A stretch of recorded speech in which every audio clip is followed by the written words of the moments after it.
Dear Papa Dudut, huwag kalimutan na mag-like, mag-share at mag-subscribe.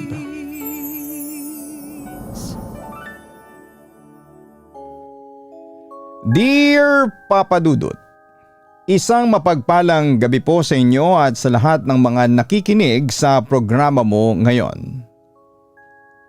Ako nga pala si Daniel, 37 years old at isinusulat ko ang liham na ito upang magsilbing babala sa mga kabataang nanliligaw ng landas. 4 kaming magkakapatid sa pamilya at ako ang pangalawa sa amin. May kayang pamilya namin dahil may sariling negosyo si Papa at manager naman sa bangko si Mama. Kaya nakukuha namin ang lahat ng gusto namin. Kung anong hilingin namin basta tungkol sa luho o material na bagay, kayang-kaya nilang ibigay sa isang kurap lamang ng mata. Kulang na lang ay sambahin kami sa karangyaan. Pero sa kabila ng lahat ng yon ay may kulang na hindi ko maipaliwanag. Kahit ibinibigay sa amin ang lahat ng luho, ako lang ang naiiba sa aming 4 dahil napakapasaway ko noong kabataan ko. Ang kuya at ang 2 kong nakababatang kapatid ay puro matatalino at laging may matataas na karangalan sa paaralan. Tuwing card day o recognition ay punong-puno ang dingding ng aming sala ng kanilang mga medalya at sertipiko. Pakiramdam ko noon, Papa Dudut, ay palagi akong kinukumpara sa kanila kahit na walang sabihin sina Mama. Ramdam ko sa kanilang mga mata ang pagkabigo kapag ako na ang tinitignan nila. Kaya naman mas pinili ko na lamang na magrebelde at gumawa ng mga bagay na ikakagalit ng mga magulang ko. Para sa akin ay mas nakukuha ko ang atensyon nila kapag gumagawa ako ng gulo. Mas gusto ko pang mapagalitan at masigawan kesa ang maging hangin na walang silbi sa loob ng sarili naming bahay. Madalas akong mapagalitan sa bahay dahil sa aking mga pinaggagawa na hindi nagugustuhan ni Mama at Papa. Tuwing gabi imbes na mag-aral ng mga leksyon o tumulong sa mga gawaing bahay, nakikipag-chat lamang ako sa kung sino-sino sa internet o kaya ay lumalabas ng walang paalam. Inaabot ng madaling araw sa lansangan. Maraming beses na kaming nag-away ni Papa hanggang sa umabot sa punto na pinapalo niya ako gamit ang sinturon para lamang maituwid ang ugali ko. Ang bawat hagupit ng sinturon niya ay lumilika ng matinding ingay sa kwarto, pero imbis na matuto o umiyak sa pagsisisi ay mas lalo lamang itong nagpapatigas ng aking ulo. Ang bawat pasan na naiiwan sa balat ko ay nagiging simbolo ng aking galit at unti-unting nagpalayo ng loob ko sa aking pamilya hanggang sa ituring ko na silang mga kalaban. Nung nasa high school na ako, tuluyan nang bumagsak ang aking mga grades sa halos lahat ng asignatura. Hindi na ako pumapasok sa mga unang klase ko sa umaga dahil mas pipiliin kong matulog sa kung saan o kaya ay magkating klase sa labas ng school kasama ang mga kapwa ko mga bulakbol.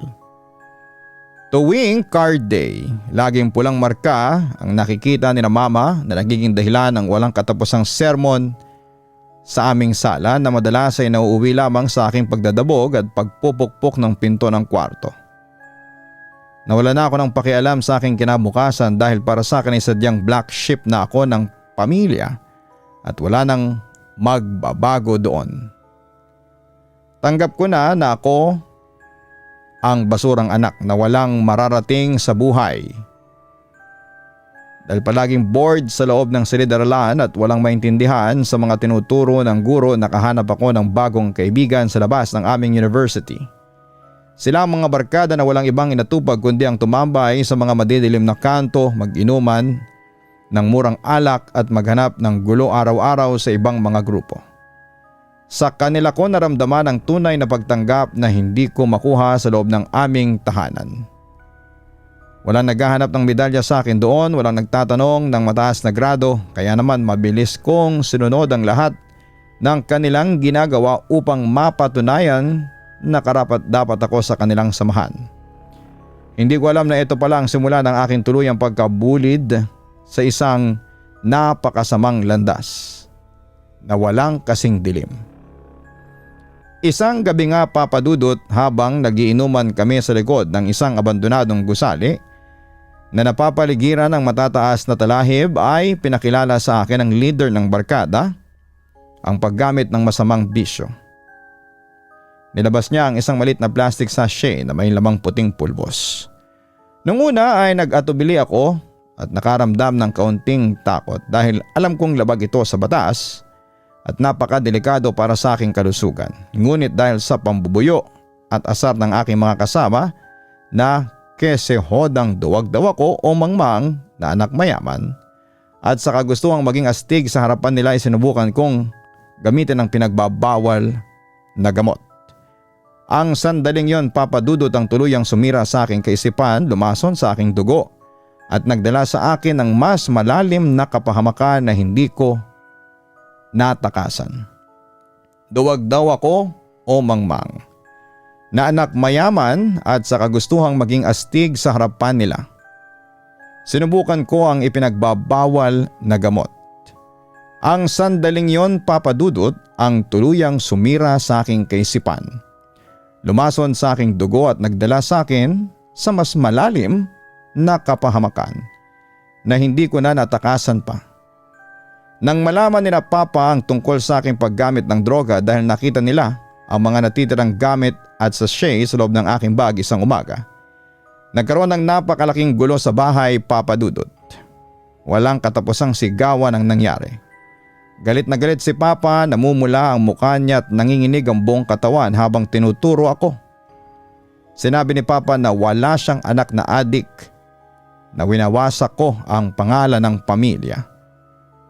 At mas mabuti pang umalis na lamang ako sa bahay kung hindi ko rin lang babaguhin ang buhay ko. Sa sobrang galit ko at pride bilang rebelde, nag-impake ako kaagad ng ilang pirasong damit. Siniksik ko sa lumang backpack at tuluyang lumaya sa aming bahay ng walang lingon-lingon. Sumama ako sa aking mga barkada at nakitira sa kanilang maliit, masikip at mabahong boarding house sa isang squatters area kung saan ay malaya naming nagagawa ang kagustuhan namin. Ang buhay sa labas ng aming komportableng bahay ay napakahirap. Lalo na at wala na akong perang natatanggap mula sa aking mga magulang at wala na akong malambot na kama na matutulugan. Patuloy pa rin ako sa paggamit ng droga kasama ang aking barkada gabi-gabi upang takasan ang realidad. Hanggang sa unti-unting naubos ang kaunting perang dala ko sa aking paglayas. Naranasan kong matulog sa gabi sa malamig at maruming sahig ng walang sapin. Pinapapak ng mga lamok at magtiis sa isang beses na pagkain ng mumurahing noodles sa isang araw dahil wala na talagang pambili. Pero kahit na gano'n na ang kalunos-lunos kong sitwasyon, mas pinipili ko pa rin magmatigas at pairalin ang aking pride kesa bumalik sa amin, lumuhod at humingi ng tawad sa aking pamilya. Dumating ang araw na tuluyan ng walang-wala kaming pera. Kahit isang barya ay walang mapulot, lalo na pambili ng aming bisyo na grabe nang hinahanap-hanap ng aming nagwawalang katawan. Nagsimula nang maging balisa, mainit ang ulo at agresibo ang aking mga kasama sa loob ng kwarto dahil sa tindi ng withdrawal symptoms. Kung ano-anong masasamang ideya na ang kanilang pinag-uusapan sa ilalim ng malamlam na ilaw ng kandila, mula sa pang-hold up hanggang sa pagnanakaw sa mga kalapit na tindahan. Sa gitna ng aming pagkatulala, nilapitan ako ng isa kong malapit na kaibigan sa barkada na si Jojo. Tinapik niya ako sa balikat ng may kakaiba at makahulugang ngiti sa kanyang mga labi. Nilapit niya ang kanyang mukha sa akin at bumulong. Sabi niya may alam siyang isang mabilis at madaling racket na pwedeng magbigay sa amin ng napakalaking pera sa loob lamang ng isang gabi. Isang racket na siyang magiging mitya ng pinakamatinding bangungot ng buhay ko. Bandang 2:00 ng madaling araw, lumabas kami ni Jojo na may suot na itim na jacket at bonnet para takpan ang aming mga muka. Malamig ang hangin ng gabing yon, Papa Dudut, pero mas malamig ang pawis na lumalabas sa aking noo habang naglalakad kami sa mga kalsada. Dinala niya ako sa isang subdivision na medyo may kalayuan sa aming tinatambayan, kung saan ay malalaki ang mga bahay ng mga mayayaman. Huminto kami sa tapat ng isang lumang mansyon at tila walang bukas na ilaw at napapaligiran ng napakataas na pader. Ang mansyong yon ay mukhang abandonado sa unang tingin, pero sinabi ni Jojo na alam niyang walang kasamang pamilya ang nakatira doon kundi isang matandang lalaki na palagi nag-iisa at mahina na ang katawan. Nanginig ang aking buong katawan, Papa Dudut, halos manghina ang aking mga tuhod habang tinutulungan ko si Jojo na umakyat sa mataas na bakod ng bahay dahil unang pagkakataon kong magnanakaw sa buong buhay ko. Pumasok kami sa loob sa pamamagitan ng pagpuwersa sa bintana ng kusina na hindi nakalock ng maayos. Ang loob ng bahay ay napakatahimik at napakadilim na tila ba isang sementeryo na walang kabuhay-buhay. Tanging ang aming mahihinang hakbang at marahang paghinga lamang ang naririnig sa paligid na nagpapatindi sa tibok ng aking dibdib.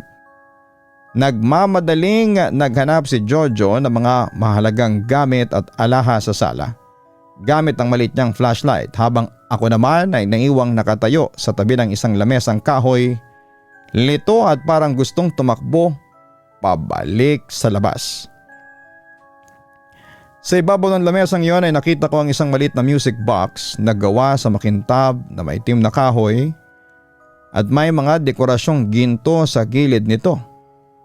Ewan ko kung bakit, Papa Dudut, ngunit parang may kung anong kakaibang puwersa na umakit sa akin sa itsura nito na tila ba tinatawag ako ng kahon na yon. Kaya naman bago ko pa mapigilan ang sarili ko ay kinuha ko ito at sinilid sa loob ng aking malaking bulsa. Sa sandaling yon, bago pa ako makakbang ay narinig namin ang isang malakas at paos na tunog ng pag-ubo na nagmumula sa itaas ng hagdanan ng bahay. Ang may-ari ng bahay, ang matandang lalaki, nagising dahil sa bahagyang kaluskos na aming nagawa sa loob ng kanyang sala. Dahan-dahang bumaba sa hagdanan ng matandang lalaki na may hawak na flashlight, habang nanginginig ang tinig na nagtatanong kung sino ang nandon sa kanyang bahay. Nagulat siya nang husto ng matamaan ng ilaw ng kanyang flashlight ang aming mga figura ni Jojo sa gitna ng dilim, at nagsimula siyang sumigaw para humingi ng saklolo sa mga kapitbahay. Bago pa man makakilos o makatakbo ang matanday, mabilis na bumunot ng baril si Jojo mula sa kanyang bewang at tinutok ito ng diretsyo sa mukha ng biktima. Huwag kang sisigaw kung ayaw mong maputukan. Bulyaw ni Jojo sa isang nanginginig ngunit galit at determinadong boses. Gulat na gulat ako sa aking nakita dahil hindi ko akalain na may dalang baril si Jojo at hahantong sa ganitong uri ng karahasan ang aming simpleng pagdanakaw. Ang matandang lalaki ay napataas ng dalawang kamay habang nakatitig sa aming dalawa nang may matinding galit, lito at takot sa kanyang mga mata. Sinamantala namin ang kanyang pagkagulat para mabilis na tumakbo patungo sa bintana ng kusina at muling umakyat sa pader palabas ng subdivision, habang nararamdaman ko ang pagsikip ng aking dibdib. Grabe ang kaba at tila ba lalabas ang puso ko sa aking lalamunan habang walang lingon-lingon kaming tumatakbo sa madilim at walang katapusang kalsada. Pagbalik namin sa aming boarding house, napaupo agad ako sa maruming sahig habang hinihingal at nanginginig ang aking mga kamay sa matinding takot at pagsisisi. Sinarmuran ko at sinigawan si Jojo kung bakit siya naglabas ng baril dahil hindi naman yon ang pinag-usapan naming dalawa bago umalis ng kwarto. Sabi lang niya ay para sa kaligtasan din naman namin yon. At ang mahalaga ay nakatakas kami ng buhay at hindi nahuhuli ng mga pulis. Nilabas ko naman mula sa aking bulsa ang music box na aking ninakaw at ipinatong ko ito sa ibabaw ng aming lamesa habang umiiyak ako sa tindi ng pagsisisi. Iniisip kong paano ako naging isang kriminal sa isang gabi lamang. Lumipas ang buong maghapon na hindi ako makakain o makatulog man lang dahil palaging bumabalik sa aking sariling isipan ang mukha ng matandang lalaki na tinutukan ng baril sa dilim. Pakiramdam ko ay anumang oras ay kakatok ang mga otoridad at mga pulis sa aming pintuan para arestuhin ako at ikulong sa bilangguan habang buhay na naging dahilan para magwawala ang aking isipan. Si Jojo naman ay umalis muna ng hapon na yon para ibenta ang ilang alahas na nakuha niya upang magkaroon kami ng panggastos sa aming bisyo. Naiwan ako mag-isa sa loob ng maliit at masikip na silid habang hindi ko maalis ang aking tingin sa ninakaw kong music box na tila ba may kung anong nagmamasid sa akin mula sa loob nito. Bandang 11:00 ng gabi habang nakahiga ako sa banig at pilit na ipinipikit ang aking mga mata. Para takasan ng takot ay bigla ko narinig ang isang mahina at matining na tunog. Ang music box na nasa ibabaw ng lamesa ay biglang tumunog ng kusa kahit na wala namang nag-twist ng susi nito sa likuran. Ang himig nito ay napakalungkot, mabagal at may kakaibang tono na nagpatayo ng lahat ng aking mga balahibo sa buong katawan. Agad akong bumangon, nanginginig ang mga binti at nilapitan ko ang lamesa sa gitna ng silid para tignan kung paano ito gumagana ng mag-isa sa dilim. Nang hawakan ko ang takip ng music box para isarado ito ng pilit at patigilin ang tunog ay naramdaman ko ang isang matinding lamig na parang yelo sa aking mga daliri. Ang maliit na manika sa loob nito ay sumasayaw, ay umiikot ng pabalik-balik, pabago-bago ng direksyon na para bang may humihila at pumipiga rito sa ilalim ng mekanismo nito. Biglang namatay at napundi ang nag-iisang ilaw ng aming kwarto at ang kanta mula sa kahon ay naging mas malakas na. Mas mababa at nagbago ang tono na tila ba nagiging boses ng isang naghihingalong tao.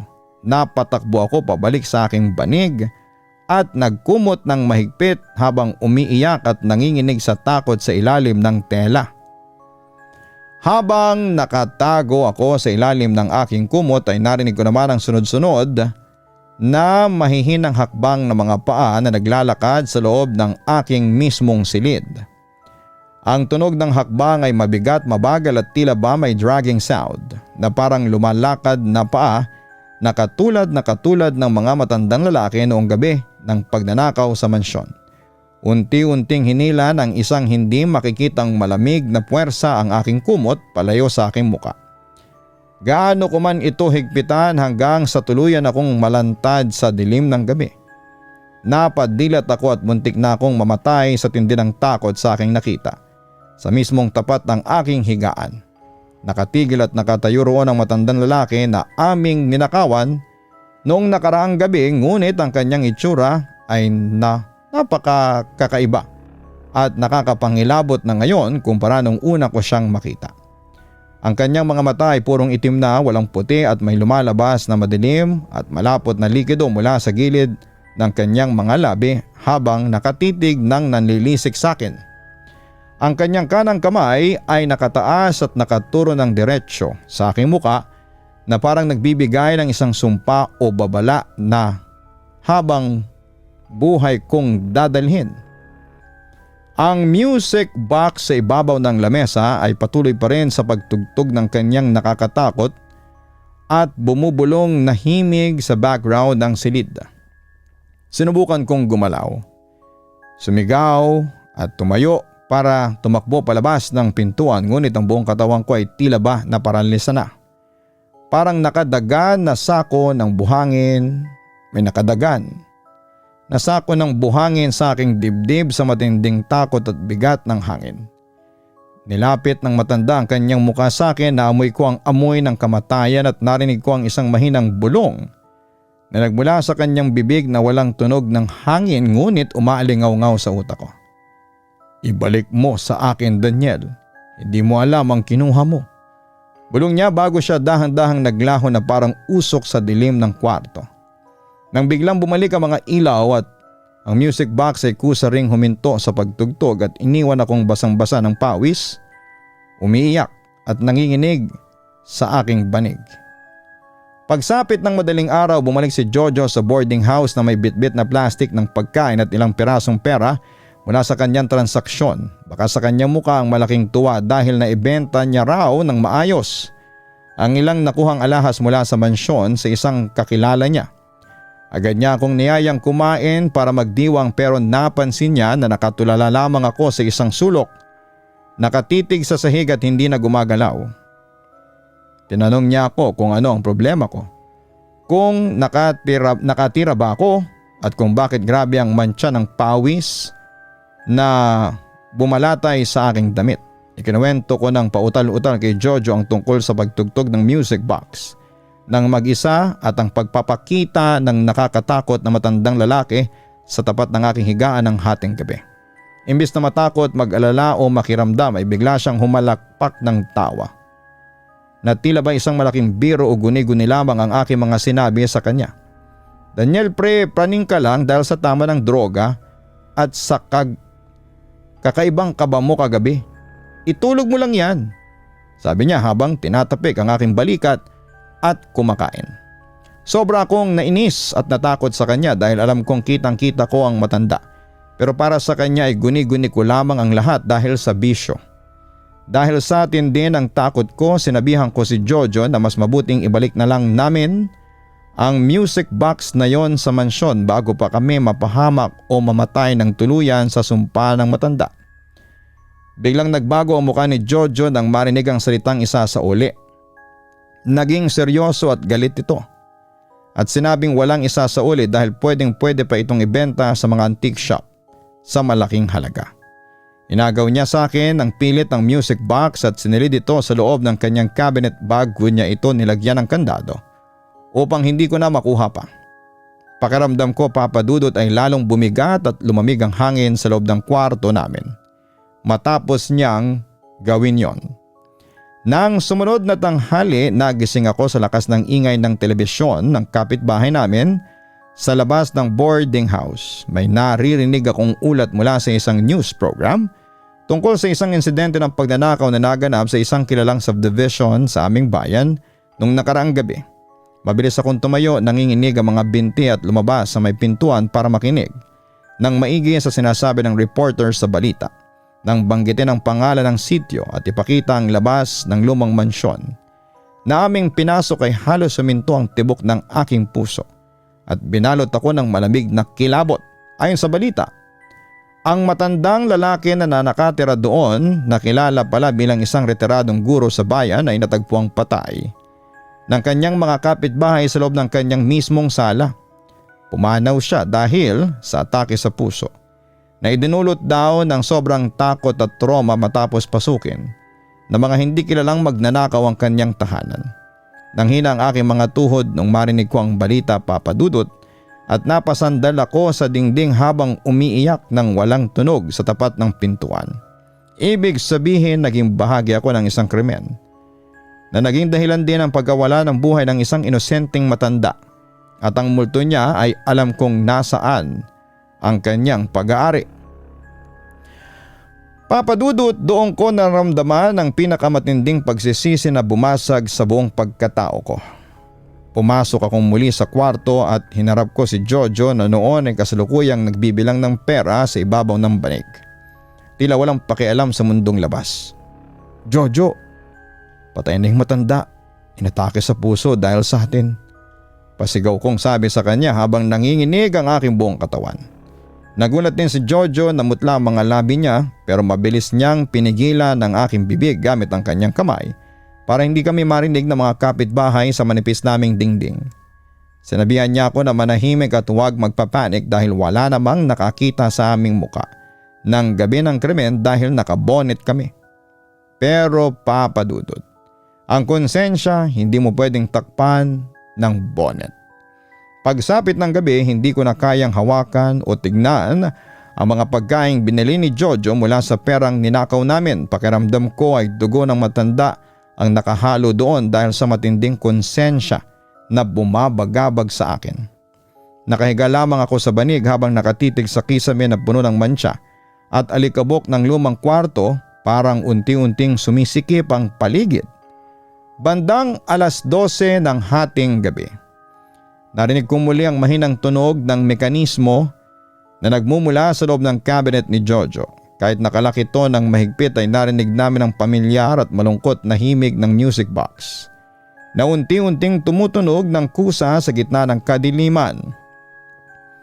Nagising si Jojo sa tunog at nakita ko ang takot sa kanyang mga mata sa unang pagkakataon mula na mangyari ang krimen. wala nang angas niya. Tumayo siya at lumapit sa cabinet para tignan kung paanong tumutunog ang laruan na yon kahit nakasarado ang pinto nito. Biglang may napansin akong kakaiba na lumabas mula sa ilalim ng kahoy ng pintuan ng kanyang cabinet, isang madilim, mabaho at malapot na likido ang dahan-dahan at malamig na gumagapang papalabas. Eksakto sa mantsa na nakita ko sa bibig ng matanda kagabi nung nagpakita ito sa akin. Ang likidong yon ay may dalang kakaibang lamig na mabilis na kumalat sa buong sahig ng aming maliit na silid.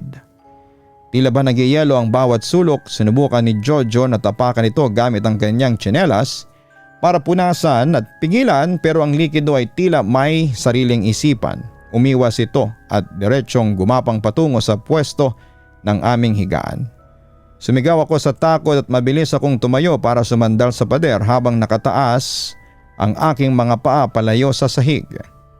Ang himig ng music box ay mas lalong bumagal ng bumagal, na parang isang boses ng taong naghihingalo sa loob ng dilim. Habang nakasandal kami ni Jojo sa pader, nanginginig at hindi makagalaw, biglang namatay ang nag-iisang bumbilya sa kisame ng aming kwarto nang may malakas na tunog ng pagputok. Ang buong paligid ay nabalot ng purong kadiliman maliban sa kaunting liwanag na nagmumula sa bintana ng aming silid. Narinig kong muli ang mabigat na hakbang ng mga paa na naglalakad sa ibabaw ng basang sahig patungo sa aming pwesto. Sa gitna ng dilim ay dahan-dahang lumitaw ang figura ng matandang guro na may hawak na flashlight na patay. Ang kanyang muka ay mas malapit na ngayon sa amin kumpara kagabi. Papa Dudut, kitang-kita ko ang galit sa kanyang mga itim na mata na nakatitig ng diretsyo sa aming dalawa. Tinas niya ang kanyang kanang kamay at itinuro si Jojo, ang kasama ko na naglabas ng baril at nanakot sa kanya ng gabi ng pagnanakaw.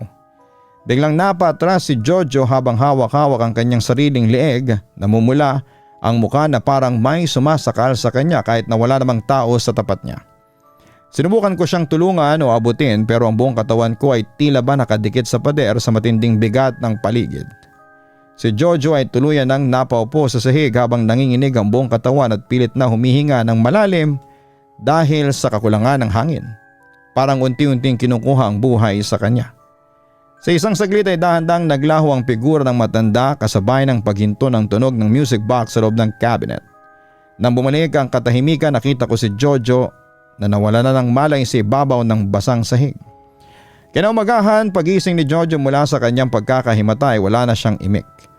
Mabilis niyang kinuha ang susi at binuksan ang cabinet kung saan nakatago ang music box. Kinuha niya ang laruan ng may nanginginig na mga kamay at marahas itong ipinatong sa ibabaw ng aming lamesa na parang napapaso siya sa hawak niya. Inampake niya ang lahat ng kanya mga personal na gamit sa isang malaking bag habang hindi tumitingin sa akin sa sobrang takot. Sinabi niya na hindi na niya kayang nangyayari sa loob ng kwartong ito at aalis na siya ng boarding house. Daniel, sa'yo na tong music box. Gawin mo ang gusto mo. Bahala ka na sa buhay mo, pasigaw na sabi ni Jojo bago siya mabilis na lumabas ng pintuan. Bit-bit ang bag niya. Sinubukan ko siyang pigilan at tawagin dahil ayaw kong maiwang mag-isa kasama ang nakakatakot na bagay na yon sa kwarto. Ngunit hindi na siya lumingon pa at mabilis na tumakbo patungo sa kalsada hanggang sa tuluyan siyang mawala sa aking paningin. Naiwan ako sa loob ng silid mag-isa kasama ang ninakaw naming laruan at tila ba nakatitig sa akin mula sa ibabaw ng mesa. Dahil sa matinding takot at baka bumalik ang matanda sa susunod na gabi, at ako naman ang sakalin ay nagpasya akong balutin ng music box gamit ang isang makapal na tela para hindi ito marinig. Sinilit ko ito sa dulo ng aking bag ng damit upang hindi ko ito makita o mahawakan ng aksidente. Habang nag-aayos ako ng kwarto, ang buong maghapon ko ay lumipas na puno ng pagkabalisa na sana ay wag nang sumapit ang gabi para matapos ang paghihirap na ito. Sa mga oras na yon, Papa Dudut, ay bigla ko naisip ang aking pamilya sa Maynila.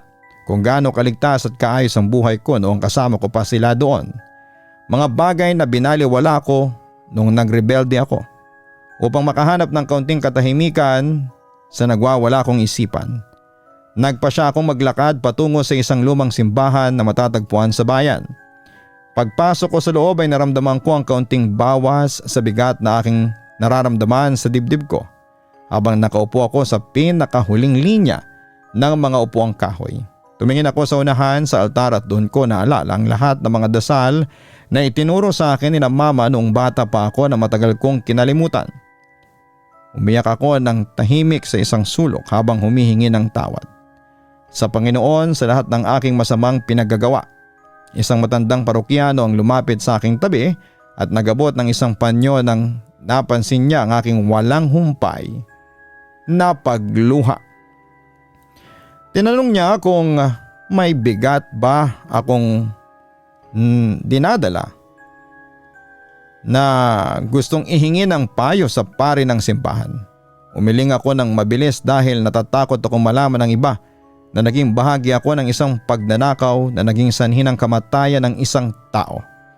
Nagpasalamat ako sa kanyang kabaitan at mabilis akong lumabas ng simbahan bago pa man may makapansin sa aking nanginginig at kahinahinalang kilos.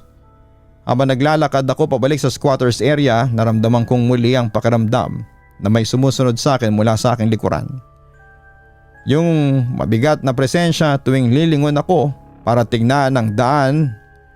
Wala naman akong nakikitang tao kundi ang mga normal na dumadaan sa bangketa. Ngunit ang malamig na hangin na sumabay sa aking bawat hakbang ay sapat na para malaman kung hindi pa rin ako tinatantanan ng kaluluwa ng matanda. Napabilis ang aking paglakad hanggang sa tuluyan akong makapasok muli sa loob ng aking boarding house.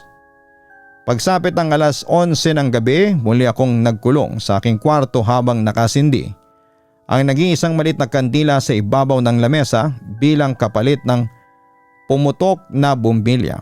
Ang bag ko kung saan nakatago ang music box ay nilapag ko sa pinakamalayong sulok ng silid upang hindi ko ito marinig. Subalit eksaktong alas 12, narinig kong muli ang tunog ng mekanismo, ngunit sa pagkakataong ito ay may kakaibang pagbabago sa himig nito. Ang kanta ay hindi na ang orihinal na malungkot na melodiya, kundi isang tunog na katulad ng mabilis na tibok ng puso ng tao. Ang tunog ng tibok ay mabilis at mabigat, na tila ba nang gagaling sa isang taong pagod na pagod at natatakot ng husto sa kanyang paligid. Sabay sa bawat tibok ng tunog, ang kandila sa aking lamesa ay dahan-dahang lumiliit ang apoy hanggang sa tuluyan na itong mamatay ng kusa na nag-iwan sa akin ng dilim. Napapikit ako ng mahigpit habang hawak ko ang aking ulo sa matinding takot na nararamdaman ko. Sa aking puso, narinig ko ang tunog ng zipper ng aking bag na dahan-dahang bumubukas nang mag-isa sa dulo ng kwarto. Nang dinilat ko ang aking mga mata ay nakita ko na ang music box ay wala na sa loob ng bag, kundi nakalatag na muli sa ibabaw ng aking lamesa sa tapat ko. Ang takip nito ay may nakabukas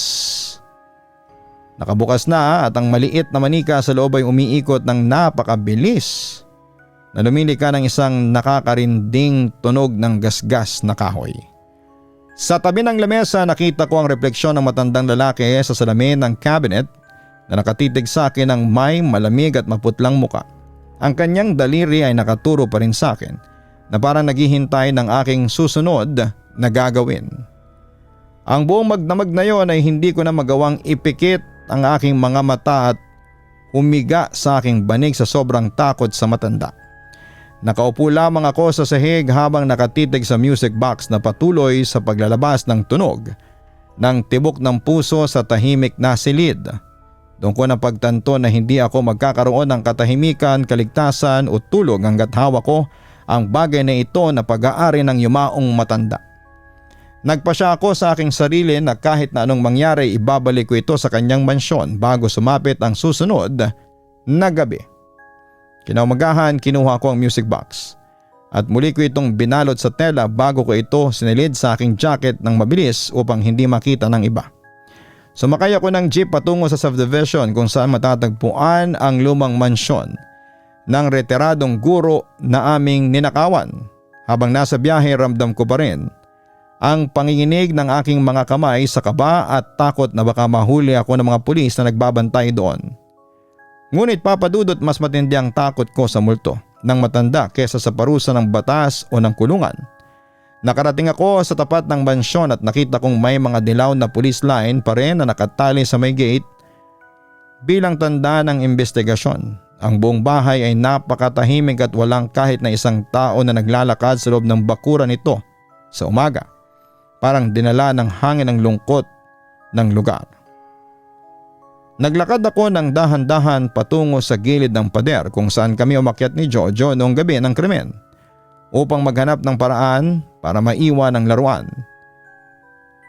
Inilayout ko ang music box mula sa aking jacket at dahan-dahan ko itong ipinatong sa ibabaw ng semento sa tapat ng pintuan ng kusina. Matapos kong ipatong ang music box sa tapat ng pintuan sa kusina ay lumuhod ako sa damuhan habang umiiyak sa matinding pagsisisi at kahihiyan. Ipinatong ko ang aking mga kamay sa aking muka at doon ko binikas ang aking huling panalangin at paghingi ng paumanhin sa kaluluwa ng matanda. Sir, patawarin niyo po ako. Binabalik ko na po sa inyo. Huwag niyo po sana akong saktan. Magbabago na po ako, bulong ko habang umaagos ang aking mga luha. Biglang humihip ang isang malamig na hangin at tila ba humahaplo sa aking buong pagkatao at naramdaman ko ang unti-unting pagbawas ng bigat sa aking dibdib. Alam ko ng sandaling yon na pinatawad na niya ako. Sana. Doon ako nagpasya na talikuran na ang maling landas, Papa Dudut. Hindi na ako bumalik pa sa boarding house o sa barkada. Umuwi ako sa amin sa Maynila, lumuhod sa harapan ni na Mama at Papa at inamin ko ang lahat ng aking kasalanan. Sila ang tumulong sa akin na pumasok sa rehab at harapin ang batas ng may pananagutan. Ngayon ay 27 anyos na ako, malinis na ako sa bisyo at nagtatrabaho ng marangal. Ang naging realization ko dito, Papa Dudut, ay walang mapupuntahan ng maling gawain. Ang akala nating astig na buhay sa labas kasamang barkada ay isang patibong lang pala. Nawawasak sa ating kinabukasan. Ang konsensya ay hindi natutulog at ang tanging paraan para makalaya sa multo ng nakaraan ay ang pagharap sa katotohanan, paghingi ng tawad at pagbabalik sa piling ng pamilya at ng Diyos. Maraming salamat po, Papa Dudut. Ang inyong tagapakinig, Daniel. Daniel, maraming salamat sa pagbahagi mo ng iyong kwento na napakatindi at makabuluhang kwento. Isang karanasan na punong-puno ng kilabot ngunit may dalang napakahalagang aral para sa lahat ng mga kabataan ngayon. Napakabilis talaga ng tukso. Kapag ang isang anak ay nagpadala sa galit at matinding rebelyon tulad ni Daniel dahil sa pakiramdam niya ay palagi siyang kinukumpara sa kanyang mga kapatid. Hinanap niya ang atensyon at pagtanggap sa maling barkada at pinagbabawal na gamot. At diyan nga nagsisimula ang trahedya. Kapag sa labas ng tahanan tayo naghanap ng kalinga, kapahamakan ang sumasalubong sa atin. Hindi pa huli ang lahat. Para sa lahat ng mga nakaka-relate sa ating kwento, hanapin ang katahimikan ng inyong puso sa pagmamahal na nagmumula sa Diyos at sa inyong pamilya na tunay na nagmamalasakit sa inyo.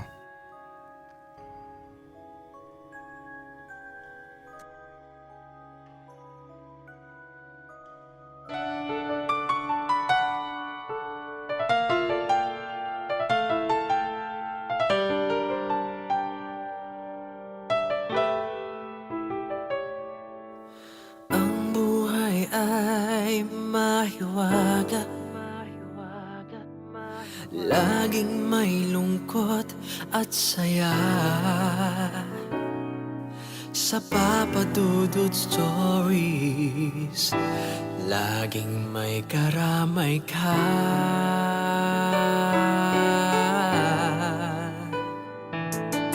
Mga problemang kay bigat, dito ay pakikinggan ka. Sa Papa Dudut Stories, kami ay iyong kasama.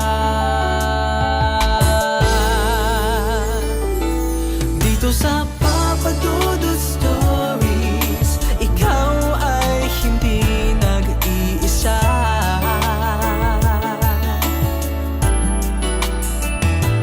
Dito sa Papa Dudut Stories,